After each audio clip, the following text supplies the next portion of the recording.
Hi, everybody. Dr. Joan Ifland here. Thanks so much for joining me. I'm really excited about this presentation.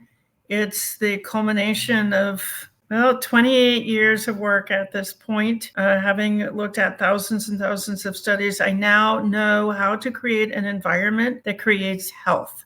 It has three elements: messaging, menu, and modalities, and I'm going to explain the whole thing to you today. Here's the theme of this presentation. Environments have more control than individuals over food choices. And you're going to see I'm going to give you a lot of research because some of the things I have to say today are going to be surprising, and I want you to know where they came from. So these are 4 studies that show the influence of environment over food choices. Individuals don't even know that they have lost control over their food choices due to elements from the environment. And I'm going to show you it all. So what are the elements in the environment that make us sick? It's deceptive messaging. It's telling you that cigarettes are sexy. And when you hear that often enough, the brain is designed to believe it. Then you're smoking and you're sick. Menus full of processed foods. We're going to talk a lot about availability. What's available in the environment is what gets eaten. And I know I'm going to show you the evidence because I can already feel like, are you serious? That's way too simple. And then the lack of access to healing modalities. There are many, many ways to make ourselves well that are not covered in the practices of the medical industry, mostly pharmaceuticals and surgery. So we're going to have a lot of fun today. How sick are we? I know these are shocking numbers. They've just come out of Tufts University, and there is the citation there. And some of these numbers are coming out of the CDC. 93% of Americans have a diet-related diagnosis. 83% of Americans are overweight, obese, or severely obese. 1.7 million Americans died of a diet-related disease in 2020. That was about 5 times the number of people who died from COVID. So you begin to get an idea that we are really, really sick, and maybe media is not covering it the way they covered COVID. So we're going to flip all of this, and we're going to show how environment can make us healthy. Positive, accurate messaging. I'm going to give you lots of examples. Menus of unprocessed foods, common use of healing modalities. How do I know from a practical standpoint that these things work? Because I've run an online community that provides these elements for 6 years now. And I've seen a number of diseases go into remission that are not considered to be curable. So it's really fun. It's really fun to get your environment straight.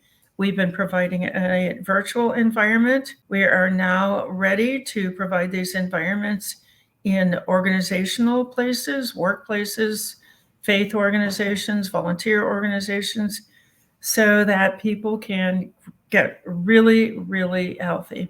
All right, let's start with messaging. So here are some examples: messaging making us sick or well. So initially, for decades, the messaging was that cigarettes are sexy, masculine, rebellious. The master marketers at the tobacco industry were able to make us believe those things through repeat exposure to the idea. And they're still doing it today. Vaping also uses vaping is sexy. But here's what's accurate. So once the Surgeon General in the 1964 told us that tobacco causes cancer, that was accurate messaging. Tobacco causes cancer, emphysema, and heart disease. And so people quit smoking. They got a new message and they took action to make themselves healthier. Here's another example. Doctors endorse cigarettes. Well, now we know cigarettes cause disease and death. You don't see doctors endorsing cigarettes anymore. Alcohol, here's an incredible deception. Red wine is heart healthy. Well, here's the truth. No amount of alcohol is good for the heart. Alcohol is associated with early death. So when you have messaging in your environment that no amount of alcohol is good for the heart, people will change their behavior. Processed foods. Oh, here's some great messaging. Processed foods are less expensive and convenient. Well, here's great research showing that repeat consumption of processed foods leads to intense cravings, out of control use, and compulsive consumption, and a broad range of diseases. Most people don't know that processed foods directly cause illness. Ultra processed foods, there's some more deceptive messaging. Oh, it's only ultra processed foods are the problem. No, the sugars and flours that you use at home are also incredibly destructive. Oh, you just need to give up sugar. That's another destructive message. Well, what's accurate is that many different kinds of processed foods cause disease, and I will go over those. Diet foods, I mean, that's just such a deception. These are processed foods that actually make people gain weight. Thin ideation. Oh, thin is the best. Nope. Thin is not the best. Overweight actually is the longest living sector. Normal weight is the next longest living population. And thin and obese are after overweight and normal in terms of longevity. Overweight is unhealthy. That's another message that's not true because it leads to dieting and fasting. And those two have been shown to lead to eating disorders. Childhood trauma and genetics are the cause of weight gain, and pharmaceuticals and therapy are the answers. Well, almost any unhealthy diet status improves with safe messaging, clean diet, detox, and healing modalities. That's what works. Pharmaceuticals are the best way to treat lifestyle diseases. Nope. We have great evidence now that lifestyle approaches are the best way to treat lifestyle diseases. And these are surprising, but obesity, diabetes, heart disease, depression, anxiety, we've seen all of those go into remission using lifestyle approaches.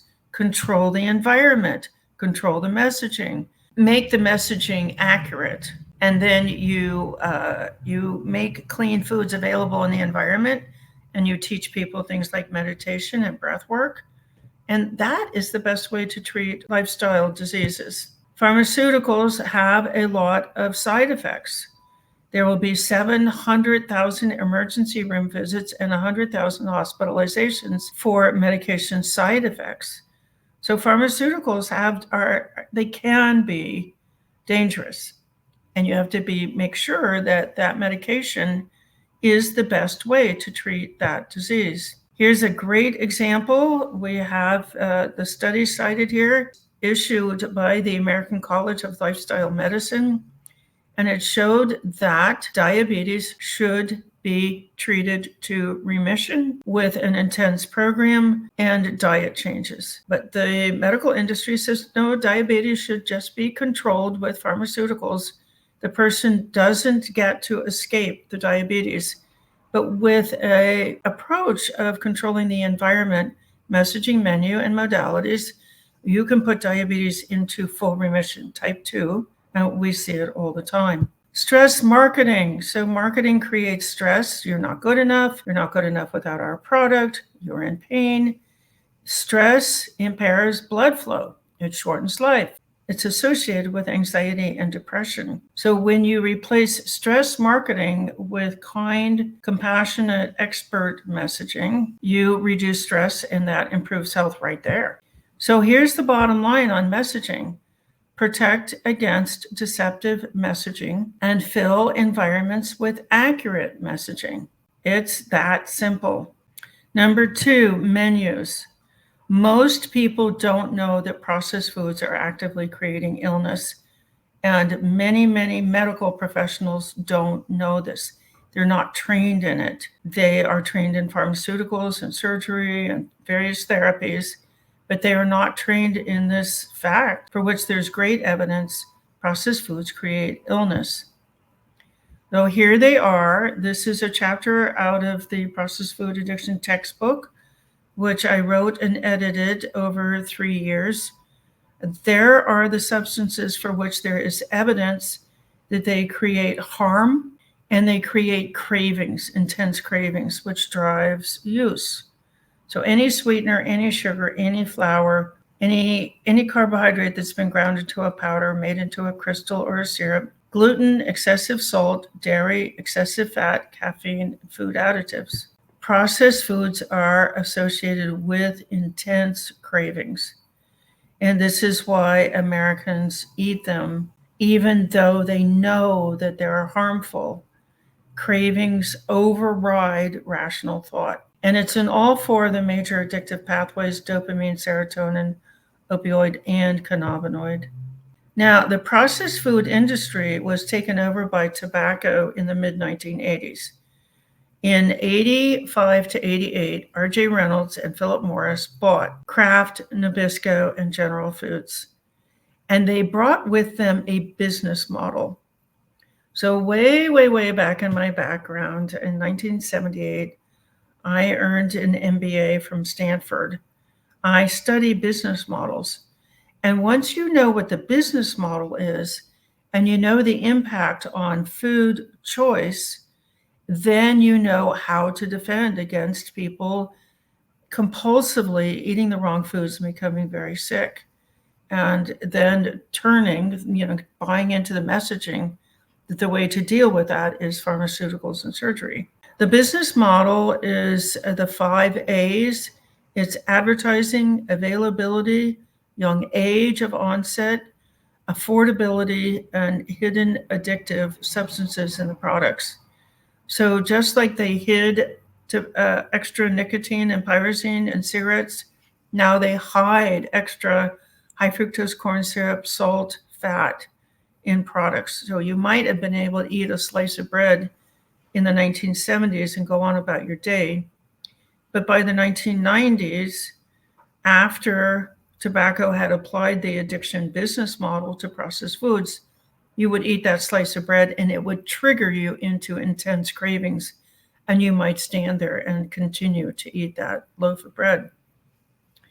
It's a business model. It's a business model, and it's tragically effective. Tobacco got 2/3 of American adults to smoke with that model: deceptive messaging, cigarettes are sexy, widespread availabilities, vending machines, every gas station had cigarettes, every grocery store. And now those outlets are replacing cigarettes with sodas and snacks. Tobacco went after the 10-year-old boys with the Joe Camel cartoon campaign.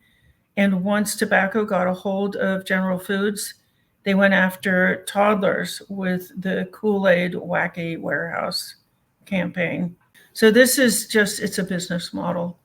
And I think every organization with these simple adjustments to the messaging that reaches people in the organization, adjustments to what's available to eat in the environment, and then some education about other ways to use our own healing capabilities to put disease into remission. Any organization can create a safe haven and a place that fosters remission of these very expensive to treat, very painful diseases that are now an epidemic. 93% of Americans have a diet-related diagnosis. So this is the work of Rob Lustig in his incredible book, Metabolical. He lays out the 8 ways in which processed foods cripple cell function. Now, this is the fun of this, because when you take processed foods out and cells all throughout the body start to work again, you could find relief from a broad range of illnesses, some things that you didn't realize you have because you've already had them, like a little depression or a little fatigue. But it's why brain issues, mental health issues go into remission, heart, gut, skin, joints, diabetes, depression, anxiety. They can all go just into remission, gradually fading away as people learn what to do to make them go into remission. So here's the bottom line, and this is an incredible study. I put it on this page and a number of other pages I'm so taken with this study. It just shows that whatever is available to eat in the environment is what people will eat. So you don't have to educate them, you don't have to fight with them, you don't have to set boundaries. All you have to do is make unprocessed foods available in the environment and gradually and very respectfully kind of keep cutting back on the disease-carrying processed foods. All right, number 3, lack of access to healing modalities promotes illness. This is an incredible quote. I'm going to stop here and read it in its entirety. It is from a book called Healthy No Matter What. It was written by a World Health Organization doctor and a philosopher, a father-daughter duo. And here's the quote. Given that chronic conditions are incurable, all that medicine can offer are diagnostic tests and medications. Rarely are patients given options drawn from the 90% of the choices found outside the medical industrial complex. This is a World Health Organization MD, a doctor, saying that the medical industry only provides 10% of healing options. And we have certainly seen that a lot in the last 6 years. We offer a lot of variety, and I'm going to show you what they are. Community. So we offer an online community, but what we are showing the evidence for here is that you can create a healing community in your organization. You can provide accurate messaging, you can provide clean foods, and you can provide information and training in these other modalities. Being in a healthy community all by itself, it promotes what's called social modeling. It makes it very easy because people are just following a role model. It promotes cognitive restoration, so people get smarter. It seems like they get smarter. It does provide protection from this destructive messaging. It provides stress reduction by providing security. It provides the opportunity to develop skills. And of course, it's the end of loneliness. Loneliness all by itself has been shown to promote illness.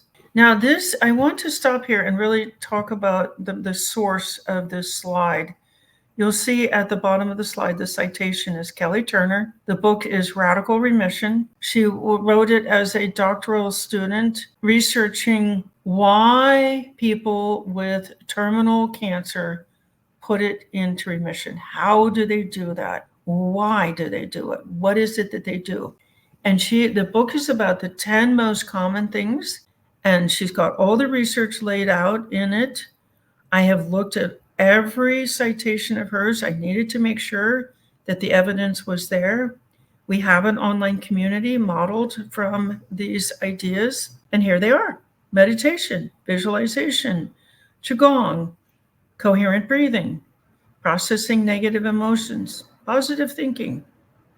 So when your messaging is promoting these modalities, your people are using their own natural anti-infection, anti-inflammation, pro-healing.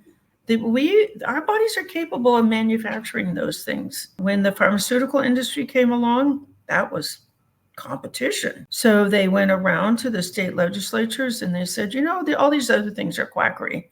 The only thing that works is pharmaceuticals. And they got away with it. But now we know better. These things are not hard to use. Breath work, coherent breathing, you just breathe to a certain rhythm. You can watch a YouTube video while you're doing it. Does not cost a penny. And we're using healing chemicals, the body's own healing chemicals, which are very, very effective. Not for everything. If I had a severe infection, dang, I'd be right there in the emergency room. When I had COVID, yes, I went to the emergency room. I use Western medicine. I have trauma-related asthma from childhood. Dang, I am super grateful for my inhaler. I'm doing these things to make the asthma go away, but until it does, I'm grateful for my inhaler. I'm grateful for Western medicine. My own daughter is an MD, and I'm grateful for her skills. But there's another 90%, according to Dr. Hadid. So how do we do this? How do we make this happen? What we are doing is we are harnessing people's natural inclination to follow social modeling, to follow role models, to eat available foods, and to heal themselves. We're just creating an environment We're never telling anybody what to do. We're creating an environment that they can get healthy in. And what we're doing, if you think about it, is we're wrestling the kind of disease carrying business practices, we're wrestling those away from our environments. We're not going to let the food industry tell us that processed foods are delicious. We're not going to let the food industry make those foods the most available foods in our environments. We're not going to let them tell us that processed foods are convenient and inexpensive. There's nothing convenient about having diabetes or heart disease or cancer or depression or anxiety or joint pain. There's nothing convenient about any of those things. So it's just more deception. And we are going to just gently make available in the environment things that we know that heal, that body own healing. So these are, I made a whole slide on this. I'm not going to read the slide, but I hope that you press the pause button right here and read this slide. People are healthier when they're around healthy people. Food availability, social situations, and seeing others eat influences our food choices. And on and on. There are 4 bullet points there. This is so important. If we understand that people are most inclined to follow a role model, it's called social modeling, and there's a lot of research on it. So people eat because other people are eating. People eat what other people are eating. People eat what other people are eating if they know those people well. If you really get that deep on the inside, and you can start being a role model, you'll be amazed, especially when you combine it with accurate information about what processed foods are actually doing to us, and you combine it with knowledge and practice of these healing modalities. This is so important. This is so important that I'm actually giving you 6 studies showing that social modeling drives eating. It is the primary factor. And this is how we've done it online. We provide a lot of live programming, like live TV, 15 hours a day with trained hosts. We send out a 1-hour podcast every day. We mail an email every day. We have small Facebook Messenger groups where people can write all day long. And then we have specialty Facebook Messenger groups, which harnesses that power. People are more likely to eat like people they know well, people who are like them. And then we have a library of videos, and we have a confidential Facebook group. So that's an example of an online community, and you are totally on target using research if you can create those elements in your organization's environment. We have a lot of materials we can share with you. This personalized food plan, it's very easy to do. If people are personalizing their food plans to use unprocessed foods that they like, then everybody eventually will pick that up. You don't have to tell people what to do. You can do it yourself. Talk about your results, make sure the messaging is accurate. People will happily follow. I put this slide in twice in this presentation because if we can really get this, environments have more control than individuals over food choices. Then we're not going to look at trying to control individuals. No. That's very counterproductive. We're going to control the environment.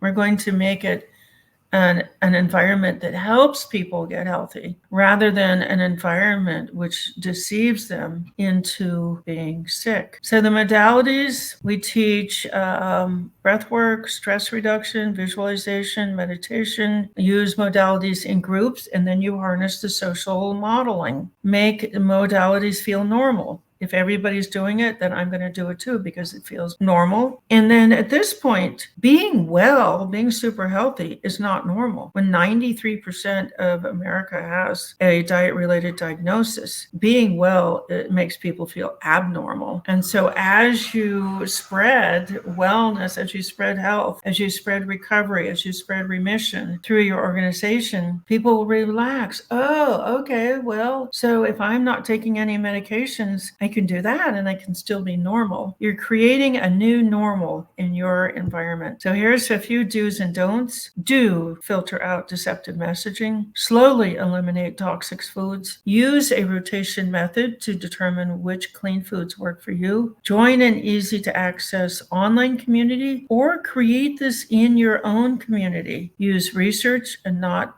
whimsy, and learn how to manage your electromagnetic fields. Don't ever use a weight loss program again. Absolutely clear in the research that the weight is regained and more. Don't absorb deceptive messaging. Don't accept that cravings are normal. Cravings are not normal. Cravings are an indication of a hyperactive reward system, which the food industry has deliberately programmed us. Don't rely on amateurs. This is a big, complex syndrome. I have been reading research in this field since I started my doctoral program in '04. The research just keeps getting better and better. And the gap between an expert program and an amateur program is getting wider. So don't be deceived into thinking that the cause of illness is something other than processed foods, toxins, pharmaceutical side effects, and lack of models. So just think, disease is actually a lack of models. All right. Thank you guys so much.